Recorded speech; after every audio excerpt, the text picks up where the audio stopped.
In this video, I'll show you how to add keyframes in CapCut PC.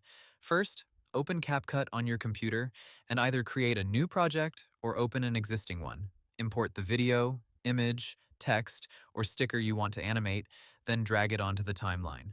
Keyframes are used to create movement or changes over time.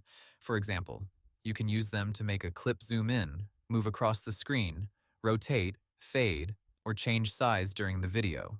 To begin, click the clip in the timeline so it is selected. On the right side of the screen, you should see the editing panel with options like Video, Basic, Position, Scale, Rotation, and Opacity. Now move the playhead to the point where you want the animation to start.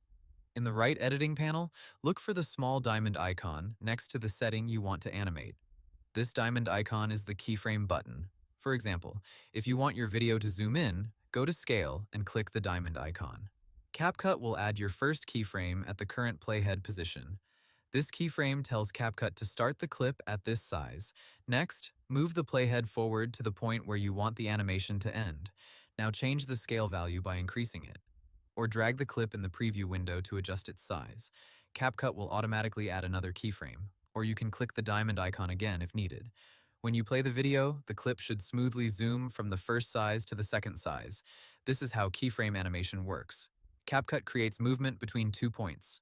You can do the same thing with position. Move the playhead to the start, click the diamond next to position, then move the playhead forward and drag the clip to a new location on the preview screen. You can also combine keyframes. For example, you can add keyframes for scale, position, rotation, and opacity at the same time. This lets you create effects like zooming in while moving to the side, rotating slightly, or fading into the scene. If you want to adjust the timing, click and drag the keyframes on the timeline or inside the keyframe area. Moving them closer together makes the animation faster. Moving them farther apart makes the animation slower and smoother. Once the movement looks right, play the full section to check if the animation feels smooth and natural. Finally, when you are happy with your edit, click Export in the top right corner. Choose your resolution, frame rate, and file settings, then export the finished video to your computer.